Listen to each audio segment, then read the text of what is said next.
దేవుని వాక్యంలోనికి మనం వెళదాం. దేవుని వాక్యం యోసేపు ఎముకలను గురించి ఇంతకు ముందు మనం విన్నాం కదా. ఏమి విన్నాం? యోసేపు ఎముకలను గురించి లలిత చెప్పినప్పుడు విన్నాం. ఏమి విన్నాం? మనకు ఎంత అత్యంత ప్రియులైనా సరే మరణించవలసిందే. మరణించిన తర్వాత వారిని మనం భూస్థాపన చేయవలసింది.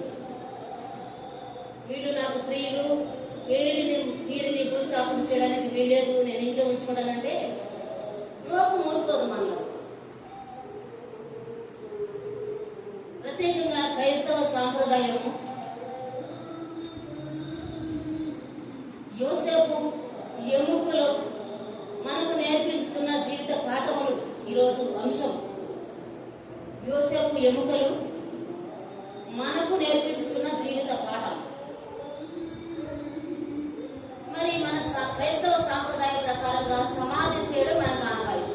చనిపోయినటువంటి వారిని సమాధి చేయడం మనకు ఆనవాయితీ. ఆ రోజుల్లో చనిపోయిన వారిని సమాధి చేసి వారికి ఒక సమాధి ఒక అందంగా నిర్మించి పిరమిడ్లుగా వాటిని తయారు చేసి ఆ బాడీ పాడవకుండా కాపాడేటువంటి వారు సుగంధ ద్రవ్యాలు పూసి కాపాడి ఉంచుతారు. వారి యొక్క విశ్వాసం ఏంటంటే ఆ ఆత్మ వెళ్ళి తిరిగి ఎక్కడెక్కడో తిరిగి ఒక రోజుకు వచ్చింది, మళ్ళా ఈ దేహంలోనికి ప్రవేశించింది. దేహంలోనికి ప్రవేశించిన తర్వాత వెంటనే ఆ దేహానికి కావాల్సినటువంటి ఆహారము వారి కొరకు అక్కడ సిద్ధపరిచి ఉంచుతారు. మళ్ళా ఆ సమాధి దగ్గర ఆ పిరమిడ్లో ఉంచుతారు.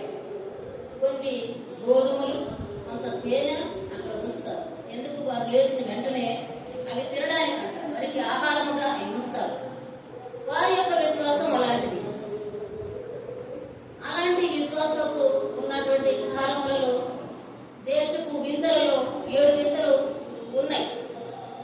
ఆ 7 వింతల్లో యోసేపుకు సమాధి చేసినట్లయితే యోసేపు సమాధి 8వ వింతగా మిగిలిపోయేది. కానీ యోసేపు ఏమంటున్నాడంటే, నన్ను ఇక్కడ సమాధి చేయొద్దంట. ఎక్కడ చేయొద్దంట ఉన్నాడు? ఆయన ఎక్కడున్నాడు? ఐగుప్తులో ఉన్నాడు. ఆయనకు ఒక పేరు ఉంది కదా, కలలుగనేవాడు అని పిలిచేటువంటి వాడు. అన్నలో కలలుగనేవాడు వస్తున్నాడు అని చెప్పేవాడు. ఆ వ్యక్తి వస్తూ ఉన్నప్పుడు అన్నల దగ్గరకు కలలుగనేవాడు వస్తున్నాడు అన్నారు అని ఆయనను కొట్టి గుంటలో పడవేశారు. గుంటలో పడవేయమంటే చంపిన దానితో సమానమే. 17 సంవత్సరాల వయసులో అన్నలు కొట్టి గుంటలో పడవేశారు. అక్కడి నుంచి తీసి తూతిపోరికి నమ్మడం జరిగింది. ఎన్ని మనకు తెలిసినటువంటి విషయాలు. ఆ యవ్వన కాలంలో తన పరిశుద్ధ జీవితాన్ని కాపాడుకున్నాడు ఆయన. రెండో వ్యక్తి లేరు. తనను ఎవరైనా చూస్తారేమో, తను చేస్తున్న పాపమును, తను చేస్తున్నటువంటి పరిస్థితులను చూస్తారేమో అనేటువంటి అవకాశమే లేదు. అందులో రాజు భార్య దగ్గర ఉన్నాడు. కానీ తన విశ్వాసాన్ని కాపాడుకున్నాడు, తన పరిశుద్ధతను కాపాడుకున్నాడు యవ్వన కాలము. అలాంటి యోసేపు ఈ 17 సంవత్సరాల వయసు నుండి ఈ పోతీఫోరు ఇంటి నుండి మళ్ళా చెరసాలలోనికి వెళ్ళిన విషయం తెలుసు. చెరసాలలో నుండి మళ్ళా ఎక్కడికి వెళ్ళాడు? ఫరో రాజు ఆయనను పిలిపించి, ఆయన స్నేహితులు జైల్లో ఉన్న స్నేహితులు మర్చిపోయారు, కానీ ఆయన వాగ్దానాలు దేవుడు మర్చిపోయాడు. 17 సంవత్సరాల వయసులో దేవుడు వాగ్దానాలు ఇచ్చాడు. 12 పనులు ఆ పనికి నమస్కారం చేసినట్లుగా, సూర్య చంద్ర నక్షత్రాలు వచ్చి ఆయనకు నమస్కారం చేసినట్లుగా దేవుడు వాగ్దానం చేశాడు. ఈ వాగ్దానాన్ని నెరవేరాలంటే ఎన్ని సంవత్సరాలు టైం పట్టింది? 17 నుండి 30 వరకు టైం పట్టింది. 13 సంవత్సరాల కాల వ్యవధిలో ఆ వాగ్దానాలు నెరవేరు. ఐగుప్తుకి ఆయన రాజుగా ప్రధానమంత్రిగా చేయబడ్డాడు. కానీ ఐగుప్తులో ఉన్నాడని ఆయన విశ్వాసాన్ని మాత్రము కోల్పోలేదు.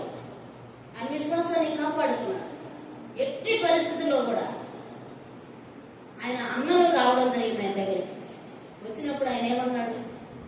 క్షమించాడు, వారిని ప్రేమతో దగ్గరకు తీసుకున్నాడు, వారిని పోషించాడు. అలాగనే వారి తండ్రి కుటుంబీకులందరూ ఐగుప్తులో ఉన్నటువంటి యోసేపు దగ్గరికి రావడం జరిగింది. ఇవన్నీ మనం ఎరిగినటువంటి విషయం. అయితే యోసేపు ఏం మాట్లాడుతూ ఉన్నాడు? ఆదికాండం 50వ అధ్యాయం చేద్దాం. ఆదికాండం 50వ అధ్యాయము ఆఖరి అధ్యాయము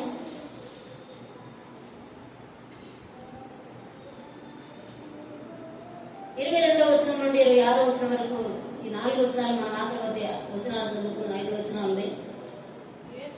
యోసేపు కొంతమంది ఈయన ఏమంటారంటే ఏషావు, ఏసోబు అంటారు. ఇక్కడ ఏమనుంది? ఏసేపు అని ఉంది. ఏషావు అనేటువంటి ఆయన ఎవరంటే యాకోబు సహోదరుడు ఏషావు అని ఆయన. ఏసోబు అనే ఆయన మరియమ్మ భర్త. ఈయన పేరు యోసేపు. పేరుకు కొంచెం డిఫరెంట్ గా ఉంటే వాటిని దీన్ని చేసి పిలవకూడదు. ఈయన యోసేపు, యాకోబు కుమారుడైనటువంటి ఈయన యోసేపు. యోసేపు అతని తండ్రి కుటుంబపు వారును ఐగుప్తులో నివసించిరి. యోసేపు 110 సంవత్సరములు బ్రతికెను. యోసేపు ఎఫ్రాయిము యొక్క 3వ తరము పిల్లలను చూచెను. మరియు మనష్షే కుమారుడైన మాకీరునకు కుమారులు పుట్టిరి. యోసేపు ఒడిలో ఉంచబడిరి. యోసేపు తన సహోదరులను చూసి నేను చనిపోవచ్చున్నాను, దేవుడు నిశ్చయముగా మిమ్మల్ని చూడవచ్చి ఈ దేశములో నుండి తాను అబ్రహాము ఇస్సాకు యాకోబులతో ప్రమాణము చేసిన దేశమునకు మిమ్మల్ని తీసుకుని పోవునని చెప్పాను. మరియు యోసేపు దేవుడు నిశ్చయముగా మిమ్మల్ని చూడవచ్చును, అప్పుడు మీరు నా ఎముకలను ఇక్కడ నుండి తీసుకుని పోవాలనని చెప్పి ఇశ్రాయేలు కుమారుల చేత ప్రమాణము చేయించుకొనెను. యోసేపు 110 సంవత్సరముల వాడై మృతి పొందెను. వారు సుగంధ ద్రవ్యములతో అతని శవమును సిద్ధపరిచి ఐగుప్తు దేశమందు ఒక పెట్టెలో ఉంచారు. మన యొక్క క్రైస్తవ సాంప్రదాయము పెట్టెలో పెట్టి సమాధి చేయడం అన్నారు. ముఖ్యంగా మనకైతే క్రిస్టియన్స్ అని పిలుచుకునేటువంటి మనకైతే మరి ఎలాగ సరిపోయారు అది వేరే విషయం. పెట్టి చేయించాల్సిందే. ఇతర వారైతే రక్షణ పొంది బాప్తిస్మం తీసుకుంటేనే పెట్టి చేపించి పెట్టిలో పెట్టి సమాధి కార్యక్రమం జరిగిస్తారు. మనం అలా కాదు. వారి జీవితం ఎలాగన్నా ఉండని సరే మనం ఏం చేస్తాం? పెట్టిలో పెడతాం. ఏమంటాం? మంచి పోరాడితిని, నా పరుగు కడముట్టించేదని అంటా ఉంటాం. కానీ వారేం పరిగెత్తారు, ఏం కడముట్టించారు? సమాధుల మీద ఉండే పేర్లు ఇయే. కానీ యోసేపు విశ్వాసంతో మాట్లాడుతూ ఉన్నాడు. యోసేపు దేవుడు ఒకరోజు మిమ్మల్ని దర్శిస్తాడు. ఐగుప్తులో బానిసలుగా ఉన్నటువంటి మిమ్మల్ని దర్శిస్తాడు ఖచ్చితంగా. నేను చనిపోతున్నాను, చనిపోయినటువంటి నన్ను ఐగుప్తులో సమాధి చేయవద్దు అని మాట్లాడతాడు. వారికి ఖచ్చితంగా చెప్తా ఉన్నాడు.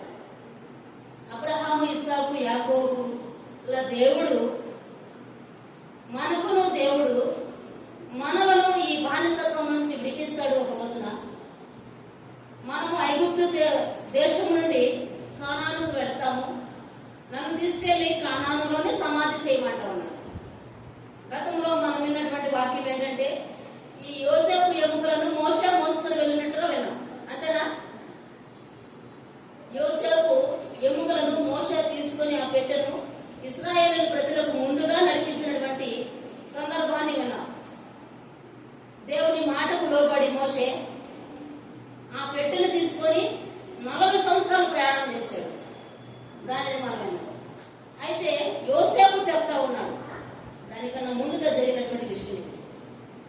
నా సమాధి ఇక్కడ మాత్రం చేయవద్దు అంటాడు. ఎందుకు చేయొద్దు అంటా ఉన్నాడంటే, ఆయన సమాధి అక్కడ చేసినట్లయితే ఆ సమాధిని, ఆ పిరమిడ్ ని ఒక దేవుడుగా పూజించేటువంటి వారు ఐగుప్తు.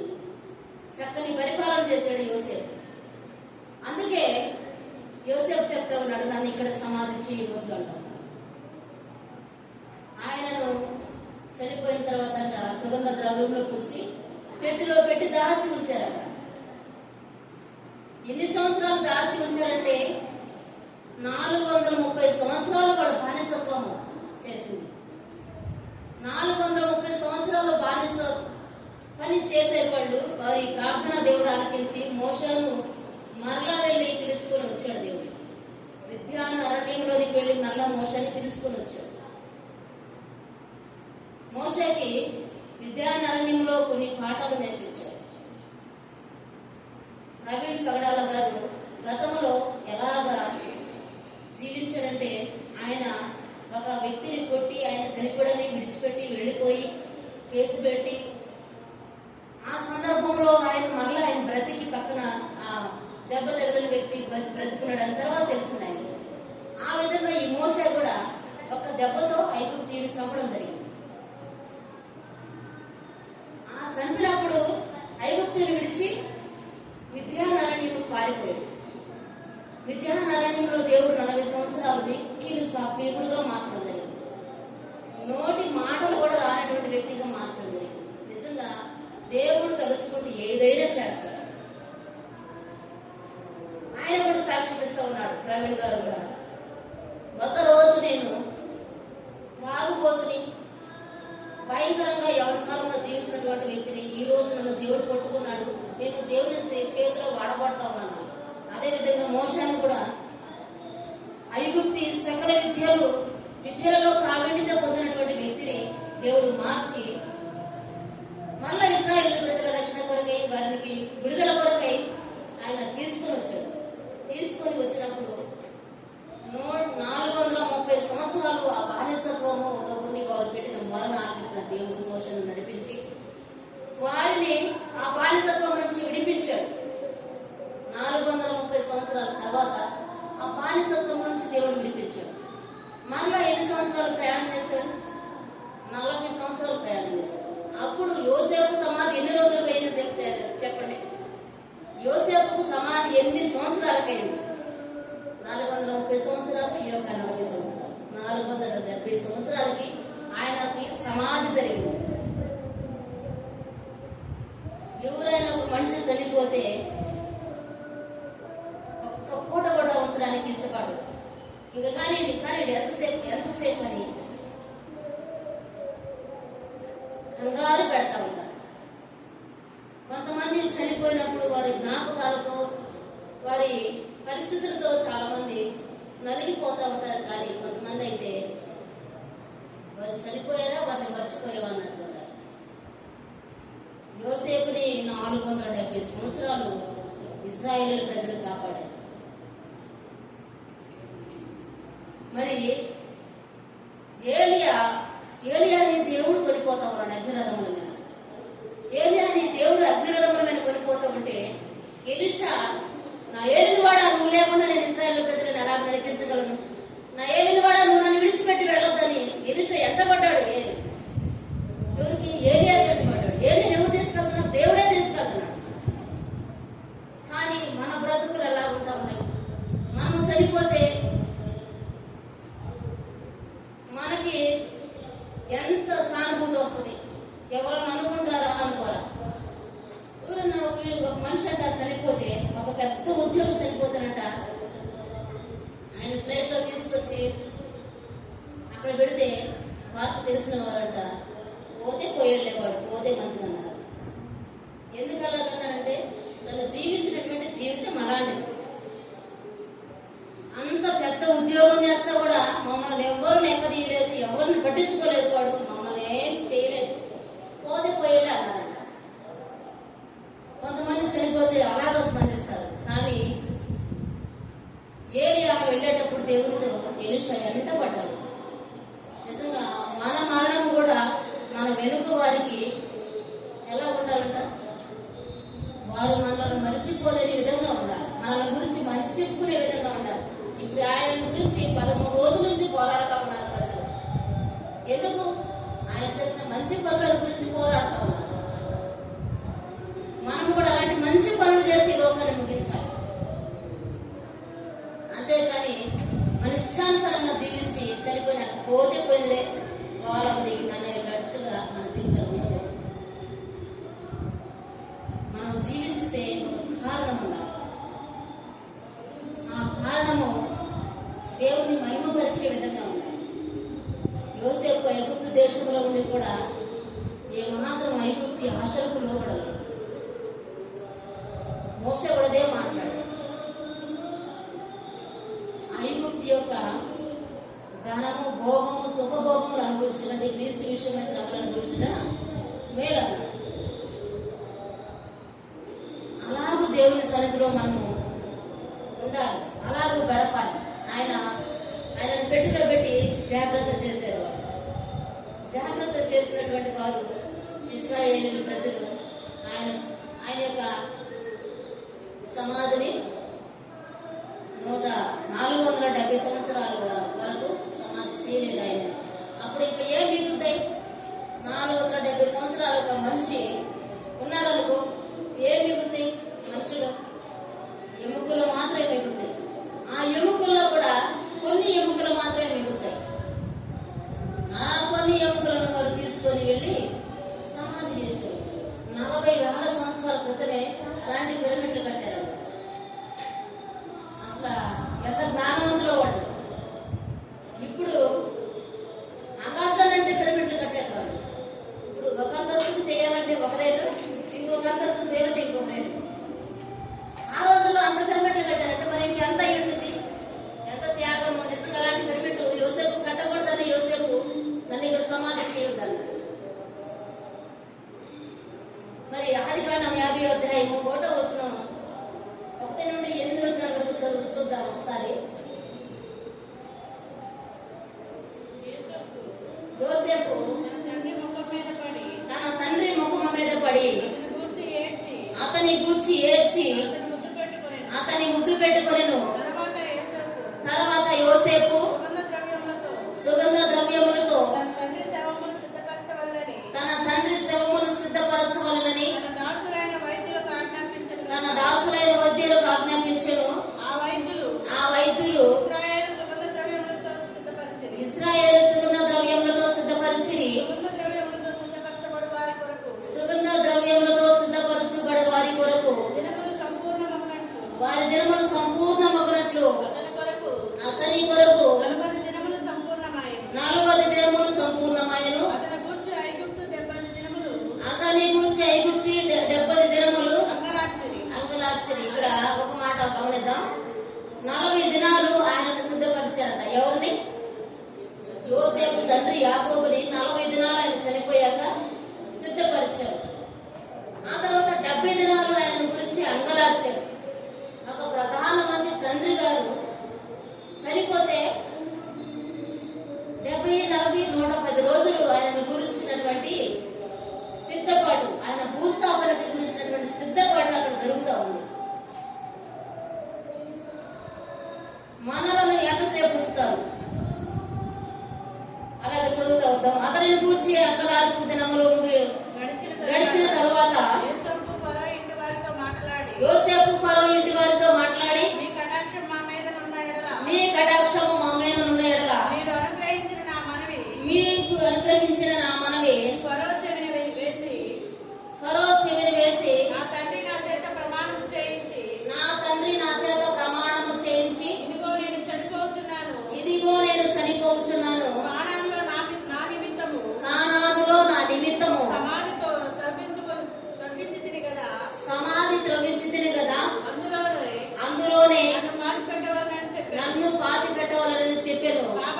కాబట్టి సెలవైతే నేను అక్కడికి వెళ్ళి నా తండ్రిని పాతి పెట్టి మరలా వచ్చేదనని చెప్పాను. అందుకు ఫరో అతడు నీ చేత చేయించిన చేత చేసిన ప్రమాణము చొప్పున వెళ్ళి నీ తండ్రిని పాతిపెట్టమని సెలవిచ్చాను. వెళ్ళి నీ తండ్రిని పాతిపెట్టమని సెలవిచ్చాను. కాబట్టి యోసేపు తన తండ్రిని పెట్టుటకు పోయెను. తన తండ్రిని పాతిపెట్టుటకు పోయెను. అతనితో ఫరో ఇంటి పెద్దలైన అతని సేవకులందరూ ఐగుప్తు దేశపు పెద్దలందరూ యోసేపు ఇంటి వారందరూ అతని సహోదరులను అతని తండ్రి ఇంటి వారందరూ వెళ్ళారంట. ఇక్కడ ఎంతమంది బయలుదేరారు? ఎంతమంది బయలుదేరారు? 7వ వచనంలో యోసేపు తన తండ్రిని పాతిపెట్టుటకు పోయెను. అతనితో ఫరో ఇంటి పెద్దలైన అతని సేవకులందరూ ఐగుప్తు దేశ పెద్దలందరూ యోసేపు ఇంటి వారందరూ ఒక యాత్ర బయలుదేరింది యాకోబు యొక్క సమాధి కార్యక్రమానికి. యాకోబు చనిపోయినప్పుడు యాకోబు మాట్లాడుతూ ఉన్నాడు, నేను ముసలివాడిని అయిపోయాను, నేను చనిపోబోతా ఉన్నాను, నన్ను కూడా తీసుకెళ్లి కానానులోనే పాతి పెట్టమన్నాడు. ఆ విషయము యోసేపు వెళ్లి ఫరోతో మాట్లాడినప్పుడు ఫరో సరే వెళ్ళి రమ్మన్నప్పుడు వెళతా ఉన్నారు. ఒక సైన్యము బయలుదేరింది. ప్రధానమంత్రి తండ్రి గారు సమాధికి అంత సైన్యం బయలుదేరితే ప్రధానమంత్రికి ఇంకెంత సైన్యం బయలుదేరుతుంది? ఆయన విషయమై 110 దినములు సిద్ధపడి ఆ తదుపరి వెళ్లి ఆయనను యాకోబును సమాధి చేసి మళ్ళా తిరిగి వచ్చారు. యాకోబుకి ఇష్టమైన కుమారుడు యోసేపు. యాకోబుకి 12 మంది కుమారులు ఉన్నారు కదా. యాకోబుకి ఇష్టమైన కుమారుడు యోసేపు. ఎందుకు ఇష్టమైన వాడంటే యోసేపు తల్లిని ప్రేమించాడు యాకోబు, రాహేలును ప్రేమించాడు యాకోబు, మిక్కిలిగా ప్రేమించాడు. ఆమె కోసం 20 సంవత్సరాలు కొలువు చేశాడు. మొదటి 7 సంవత్సరాలు, మళ్ళా 7 సంవత్సరాలు, 14 సంవత్సరాలు, ఆ తర్వాత మళ్ళా 6 సంవత్సరాలు కూడా కొలువు చేశాడు. వివాహం అయిన తర్వాత కూడా 14 సంవత్సరాలు రాహేలు కొరకు కొలువు చేసి రాహేలును చేసుకుంటే, అంత ఇష్టపడి చేసుకుంటే యోసేపు చిన్న వయసులోనే తన తల్లి చనిపోవడం జరిగింది. ఆ యోసేపుని యాకోబు ఎంతగానో ప్రేమిస్తూ ఉన్నాడు. మిగతా 11 మంది కుమారులను ఒక ఎత్తుగా చూస్తే యోసేపు మరొక ఎత్తుగా చూస్తూ ఉన్నాడు. అంతగా ప్రేమించి చక్కని వాడు యోసేపు. రాహేలు యొక్క పోలికలతో, రాహేలు యొక్క అందముతో పుట్టినటువంటి యోసేపుని యాకోబు ఎంతగానో ప్రేమిస్తూ ఉన్నాడు. అలాంటి ముసలితనంలో పుట్టాడు యాకోబుకి యోసేపు. ముసలితనము అంటే మన జుట్టు తెల్లగా వస్తుందంటే అర్థము నిత్యత్వమునకు గుర్తు. నిత్యత్వమునకు గుర్తు అంటే మన జుట్టు తెల్లగా వస్తుంది, మన పోకడ ప్రభుకు దగ్గరగా వెళ్ళిపోతా ఉన్నాం, మరణానికి దగ్గరగా వెళుతూ ఉన్నాం, మరణమైన తర్వాత మనం దేవునితో ఉంటాం. అది తెల్ల జుట్టుకి అర్థం. ఆ తెల్ల జుట్టు వచ్చినాక యోసేపు పుట్టాడు యాకోబుకి. నిత్యత్వపు ఆ మహిమతో ఆ యొక్క ఆత్మీయ జీవితంలో యోసేపు పుట్టాడు యాకోబుకి. అందమైన వాడుగా ఉన్నాడు. నిజంగా కొన్ని పోలికలు యేసుక్రీస్తు ప్రభు వారికి యోసేపుకి ఉన్నాయి. తండ్రి యోసేపుని అమితముగా ప్రేమించాడు, అలాగే పరమ తండ్రి యేసు ప్రభు వారిని అమితముగా ప్రేమించాడు. యోసేపు తన అన్నలను క్షమించాడు, దేవుడు మనలను క్షమించాడు. యోసేపు అన్యురాలైనటువంటి ఆశీర్వదించి పెళ్లి చేసుకున్నాడు. యేసుక్రీస్తు ప్రభు వారు అన్యులమైన మనలను ప్రేమించి మనలను వివాహం ఆడరాబోతూ ఉన్నాడు. యోసేపు అన్నల కొరకు అన్నల గుంటలో వేశారు, ప్రాణం తీశారు. యేసుక్రీస్తు ప్రభు వారిని శిలువ మీద ప్రాణం తీశారు. యోసేపు అయితే తిరిగి లేవలేదు, కానీ యేసుక్రీస్తు ప్రభు వారు తిరిగి లేచి తల్లి దగ్గరకు నిత్యత్వంలోనికి వెళ్ళి ఉన్నాడు. కొన్ని పోలికలు యేసు ప్రభు వారికి యోసేపుకి దగ్గరగా ఉన్నాయి.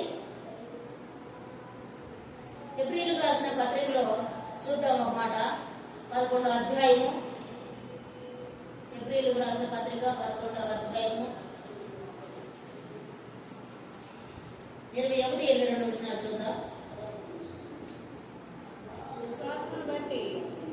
విశ్వాసమును 21, 22 విశ్వాసమును బట్టి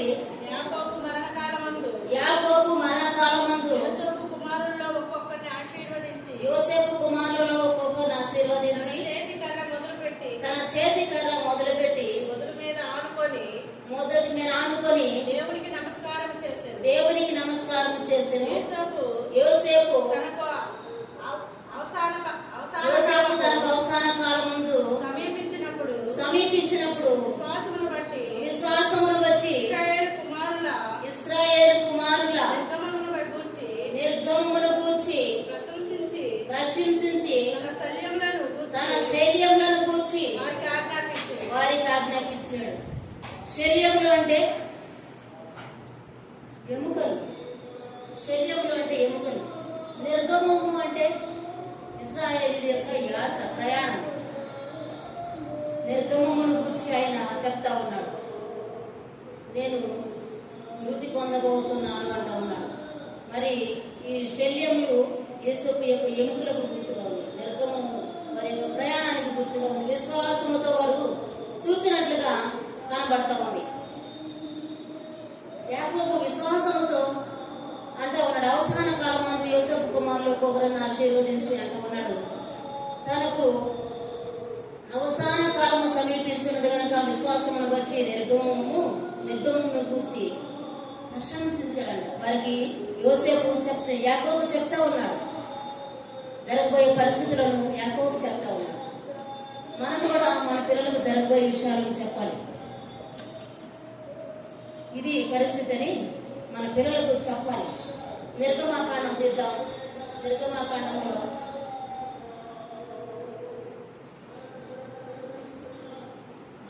నిర్గమ 13:19 చూద్దాం.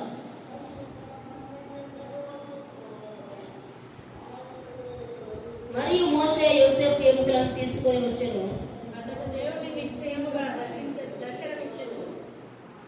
అతడు దేవుడు నిశ్చయముగా దర్శనమిచ్చెను.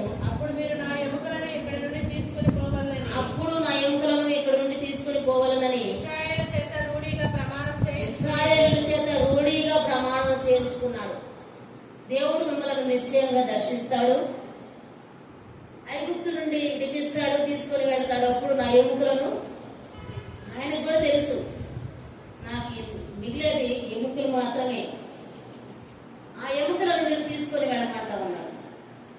నిశ్చయముగా, అందులో సందేహము లేదు, అనుమానము లేదు. నిశ్చయముగా దేవుడు దర్శిస్తాడు, నా ఎముకలను తీసుకొని వెళ్ళమంటా ఉన్నాడు. అంతేకాదు, రూఢిగా ప్రమాణము చేయించుకుంటా ఉన్నాడు. మన పిల్లలకు మన మరణము తర్వాత జరగబోయే విషయాలను కూడా నేర్పించాలి.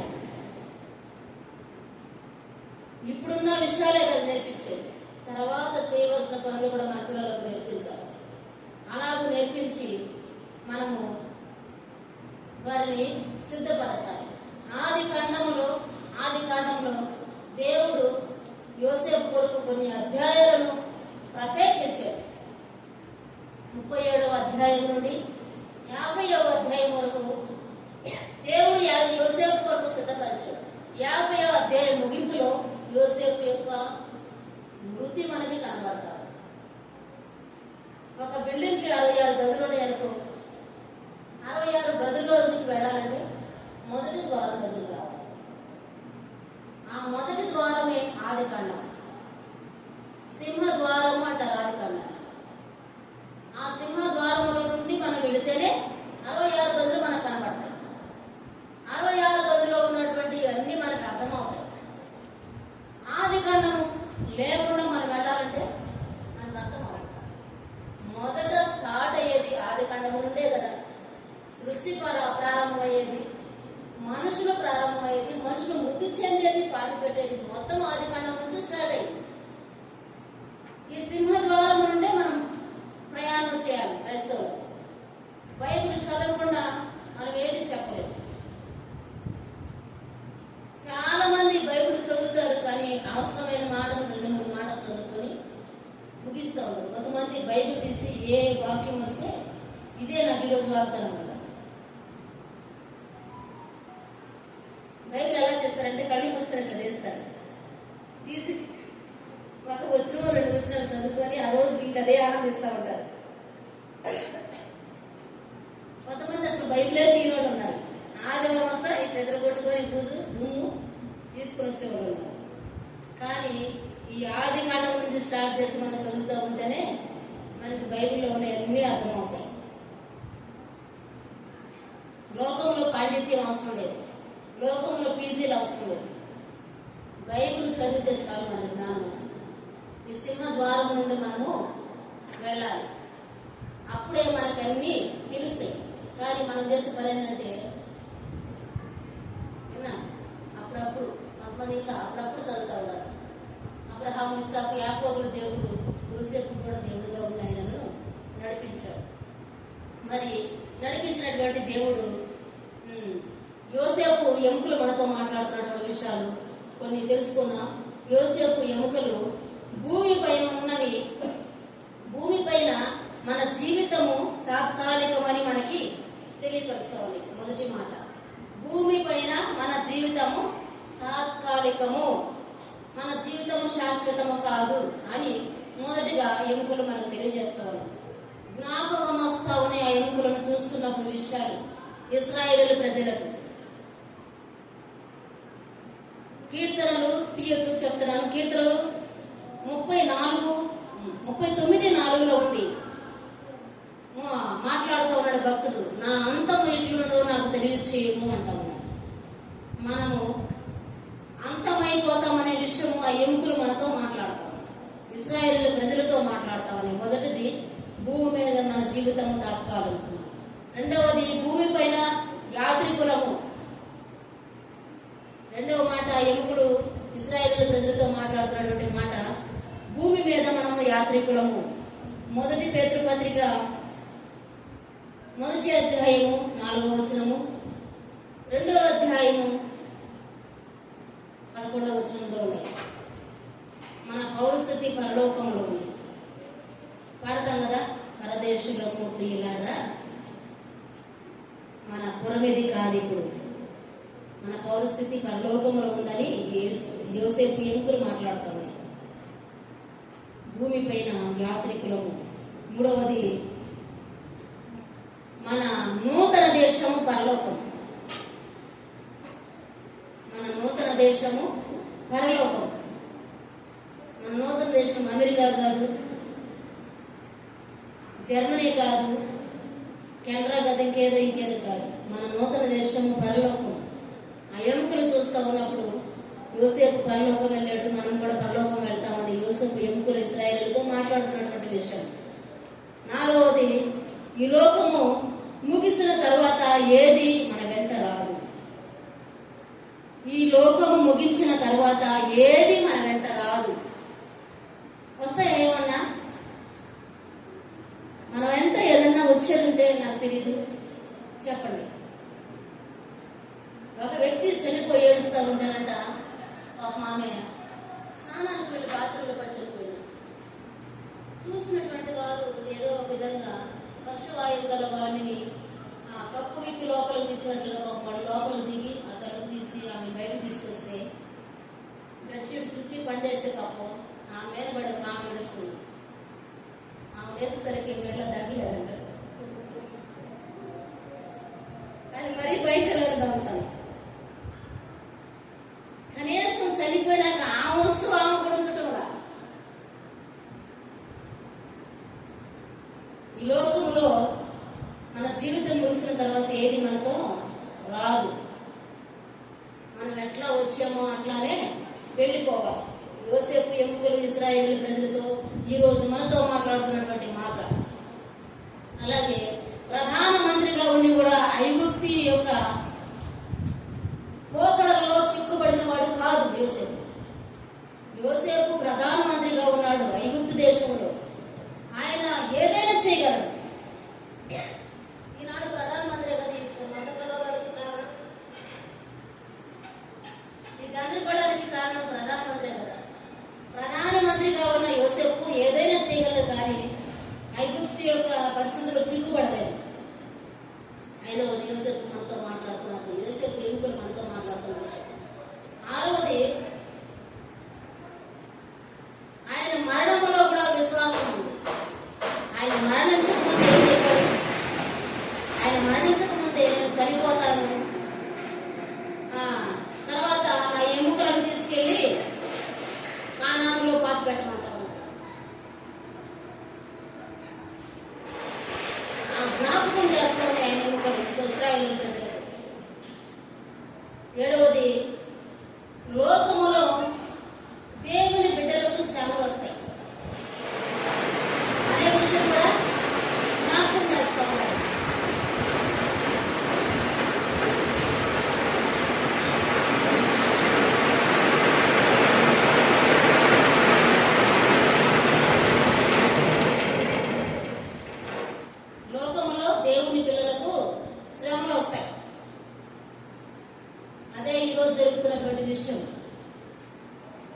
ఆయన ఎముకలు, యోసేపు ఎముకలు మనతో మాట్లాడుతున్నాయి.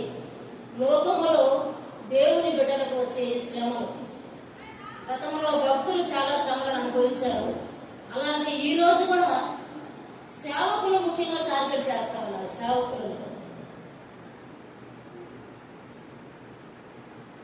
మొన్న ప్రవీణ్ బగడాల గారు, ఈరోజు అజయ్ బాబు గారు. లోకంలో దేవుని బిడ్డలకు శ్రమలు వస్తాయి. శ్రమల్లో నిలిచిన వారైతేనే ఆ బహుమానాలను పొందుకోగలిగారు. నిజంగా ఎంత ధన్యత ప్రవీణ్ గారికి. హతసాక్షుల లిస్టులో ఉన్నాడు ఆయన. రేపు మన ఎదుట నిలబడతాడు. అంత ధన్యతను పొందుకున్నాడు. కానీ మనకు న్యాయం కావాలి కాబట్టి మనం పోరాడాలి. దేవుని బిడ్డలకు శ్రమలు వస్తాయి, కానీ భయపడకూడదు. మనం శ్రమలు వచ్చినప్పుడు మనము భయపడకూడదు, వాటిని జయించాలి. శ్రమలను జయించి నిలబడే వారంగా మనం ఉండాలి. నిరాశ చెందకూడదు. శ్రమలు వచ్చినప్పుడు నిరాశ చెందకూడదు. యోసేపు గుంటలో పడిపోయినప్పుడు నిరాశ పడలేదు.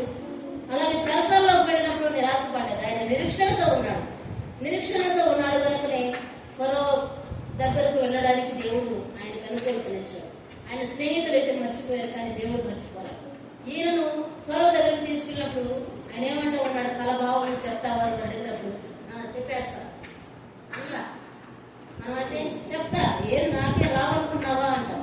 ఆయన అలాగల్లా, దేవుడు నాకు బయలుపరిస్తే నేను చెప్తానంటా ఉన్నాడు. ఎంత శ్రమలు అనుభవించినా, ఎన్ని కష్టాలు అనుభవించినా దేవుణ్ణి ఎక్కడా మర్చిపోలేదు, విడిచిపెట్టలేదు, తక్కువ చేయలేదు. ఫరో కలలకు దేవుని సహాయాన్ని కోరుకున్నటువంటి వ్యక్తి కనబడతా ఉన్నాడు. మరి దేవుడు మనలను మర్చిపోలేదు అని మాట్లాడుతూ ఉన్నాడు యోసేపు. యోసేపు వారితో చెప్పాడు, నిత్యంగా దేవుడు మనల్ని దర్శిస్తాడు, మిమ్మల్ని దర్శిస్తాడు, కానాలకు తీసుకుని వెళ్తాడు, మీతో నన్ను ఎముకలను తీసుకెళ్ళమని ఆయన యొక్క ఎముకలు విశ్వాసాన్ని తెలియజేస్తా ఉన్నాయి. మనము కూడా విశ్వాసాన్ని కోల్పోకూడదు. ఎలాంటి పరిస్థితులు వచ్చినా వాగ్దానం చేసిన వాడు నమ్మదగిన వాడు కనుక సాధారణమైన శ్రమల కన్నా మిక్కిలి శ్రమలు మనకు పెట్టడం. మనుషులకు కలుగు సాధారణమైన శ్రమలే మనకు వస్తాయి. అంతకన్నా ఎక్కువ శ్రమలు మనకు రావు. ప్రతి ఏ శ్రమ వచ్చినా మనుషులకు వచ్చేదే కదా మనకు వచ్చేది. మనుషులకు రానిది ఏది రాదు. సాధారణమైన శ్రమలు మనకు వస్తాయి. 17 సంవత్సరాల వయసులో దేవుడు వాగ్దానం చేశాడు యోసేపుకి. 30వ సంవత్సరం వరకు వాగ్దానం నెరవేరలేదు. ఎన్నో శ్రమల గుండా వెళ్ళాడు యోసేపు. అయినప్పటికీ ఆయన విశ్వాసాన్ని విడిచిపెట్టలా. ఆ వాగ్దానం కొరకు విశ్వాసంతో ఎదురు చూశాడు. వాగ్దానాన్ని పొందుకున్నాడు. నిజంగా అన్నదమ్ములందరూ వచ్చి ఆయనకు నమస్కారం చేశారు. తండ్రి వచ్చి ఆయనకు నమస్కారం చేశాడు. వాగ్దానాన్ని దేవుడు 30 సంవత్సరాల తర్వాత నెరవేర్చాడు. వాగ్దానం ఇచ్చిన దేవుడు నమ్మదగిన వాడు కనుక విశ్వాసంతో మనం ఎదురు చూడాలి. మరి ఎలాంటి విశ్వాసం కలిగి ఉన్నాడంటే ధారాళమైన విశ్వాసం, ఎక్కడ అపనమ్మకము లేని విశ్వాసంతో ఉన్నాడు. అలాంటి విశ్వాసం అనుకున్నారు. ఏమో జరిగిద్దో జరగదో, ఆ ఫరో పంపుతాడో పంపడో, ఎలాగో జరిగిద్దో పంపడేమో అని అనుకోలే. విశ్వాసంతో నా ఎముకలను తీసుకెళ్ళి అక్కడ సమాధి చేయమంటారు. మనము ఆయన ఎముకలు వాళ్ళకి జ్ఞాపకం చేస్తూ ఉన్నాయి. యోసేపు చనిపోయినా కూడా మనము కానానికి వెళతాం అని యోసేపు ఎముకలు వారికి జ్ఞాపకం చేస్తూ ఉన్నాయి. ఆ ఎముకలే లేకపోయినట్లయితే ఒకవేళ వాళ్ళు మర్చిపోయేవాళ్ళేమో కానాని విషయం. కానీ ఆ ఎముకలు వారికి జ్ఞాపకం చేస్తా ఉన్నాయి. మనము కానానికి వెళతాము. మరి ఆయన యొక్క సమాధి కార్యక్రమం చూద్దాము. ఒక మాట యెహోషువ గ్రంథం తీద్దాం. యెహోషువ గ్రంథం ఆఖరి అధ్యాయం 24వ అధ్యాయం.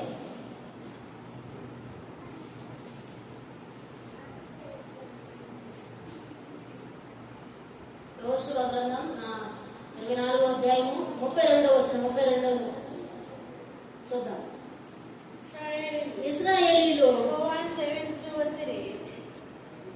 ఐగుప్తులో నుండి తెచ్చిన యోసేపు ఎముకలను షెకెములో అనగా యాకోబు 100 వరహాలకు 100 వరహాలకు షెకెము తండ్రి అయిన షెకెము తండ్రి అయిన హమోరు హామోరు కుమారుల యొద్ద కుమారుల యొద్ద కొనిన కొనిన చేను భాగములో చేని భాగములో వారు పాతిపెట్టిరి. వారు పాతిపెట్టిరి. అవి యోసేపు పుత్రులకు అవి యోసేపు పుత్రులకు ఒక స్వాస్థ్యముగా ఉండెను. ఒక స్వాస్థ్యముగా ఉన్నాయి. ఆదికాండము 50వ అధ్యాయంలో మృతి పొందిన యోసేపు యెహోషువ గ్రంథము 24వ అధ్యాయం 32వ వచనంలో సమాధి చేయబడ్డాడు. 470 సంవత్సరాలకు ఆయన సమాధి జరిగింది. 470 సంవత్సరాలు ఇశ్రాయేలు ప్రజలు ఆయన సమాధి పెట్టిన జాగ్రత్తగా కాపాడారు. వారి యొక్క విశ్వాసం ఎంత గొప్పది. ఇశ్రాయేలుకైతే యోసేపు ఎముకలు జ్ఞాపకం వస్తా ఉన్నాయి. యోసేపు ఎముకలు ఒక నిరీక్షణగా ఉన్నాయి. ఈ ఐగుప్తు బానిసత్వం నుంచి విడిపిస్తాడు దేవుడు అని యోసేపు ఎముకలు ఇశ్రాయేలుకు ఒక నిరీక్షణగా ఉన్నాయి. మనకైతే యేసుక్రీస్తు ప్రభు వారికి సిలువ పునరుద్ధానము మనకు నిరీక్షణ. ఈ రోజున ఆయన పునరుద్ధానమే మన నిరీక్షణ. దేవుడు మనలోనే లేపుతాడు. దేవుడు మనలను విడిచిపెట్టేవాడు కాడు అని మనకి నిరీక్షణ. ఒక్క విషయం అతనుగా యోసేపు 17 సంవత్సరాల వయసులో గుండులో వేయబడ్డాడు. ఆదికాండం 37వ అధ్యాయం 20వ వచనంలో యోసేపు 17 సంవత్సరాల వయసులో గుంటలో వేయబడ్డాడు. ఆదికాండము 37వ అధ్యాయం 20వ వచనం. 30వ సంవత్సరంలో ఐగుప్తుకు ప్రధానిగా అయ్యాడు. ఆదికాండం 41వ అధ్యాయం 41వ వచనం.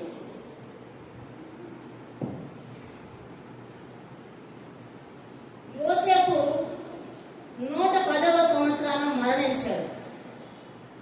యోసేపు 110వ సంవత్సరాన మరణించాడు. ఆదికాండము 50 అధ్యాయం 26వ వచనం. ఇప్పుడు మనం ధ్యానించుకున్నటువంటి అధ్యాయం. యోసేపు 470 సంవత్సరాల తర్వాత భూస్థాపన జరిగింది. యెహోషువ గ్రంథం 24వ అధ్యాయం 32వ వచనం. ఇది యోసేపు యొక్క ఎముకల అనుభవం మనకు నేర్పినటువంటి పాఠాలు. యోసేపు ఎముకలను చూస్తున్నప్పుడు మనకు ఏమేమి అర్థమవుతా ఉన్నాయి, ఏమేమి మాట్లాడుతూ ఉన్నాడు, జీవితము తర్వాత మరణించిన తర్వాత మనం ఏమి తీసుకుని వెళ్ళలేము.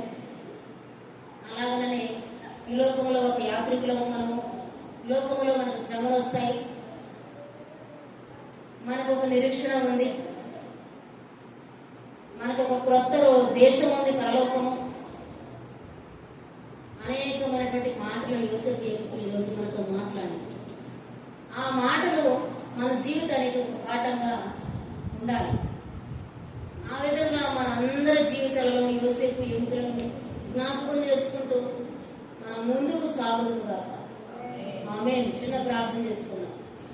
స్తోత్రము తండ్రి, వందనాలు ప్రభా, మహాగరుడ, మహోన్నతుడ, మమ్మలను మిక్కిలిగా ప్రేమించిన దేవా, మీకు స్తోత్రాలు చెల్లిస్తున్నాను. పరిశుద్ధుడా, ఇంతవరకు ఈ ఆరాధన మీరు ఆశీర్వదకరంగా జరిగించినందుకే మీకు స్తోత్రము చెల్లిస్తున్నాము నాయన. యోసేపు ఎముకల ద్వారా మా జీవితానికి కావాల్సిన పాఠాలు మీరు నేర్పించారు తండ్రి, మీకు స్తోత్రాలు ప్రభా. మేము ఆ విధంగా నిరీక్షణ గలవారమై, విశ్వాసం గలవారమై, ఈ లోక మాలిన్యం అంటకుండా ప్రభా నాయన, మా తండ్రి మీ కొరకై రోషము కలిగి బ్రతికే కృపను దయచేయండి నాయన. పరలోకములో జ్ఞాపకం పెట్టుకుని నడుచుకునే కృపను మీరు దయచేయండి తండ్రి, మీకు స్తోత్రాలు. మా పౌరస్థితి పరలోకమందు ఉన్నదనేటువంటి విశ్వాసముతో మేము నడుచుకోవడానికి కృప దయచేయండి. లోకమును, లోక భోగములను అసహించుకునే మనసును మీరు మాకు అందరికి దయచేసి కృప చూపి నడిపించమని నా తండ్రి ప్రార్థిస్తున్నాం. మీ రాజ్యం కొరకై మీరు మమ్మల్ని సిద్ధపరిచే కృప చూపి నిరీక్షణతో ఎదురు చూసే వారిగా సహాయం చేయమని యేసుక్రీస్తు వారి అతి శ్రేష్టమైన నామంలో ప్రార్థించి స్తుతించి అడిగి వేడుకుంటున్నాము తండ్రి. ఆమేన్.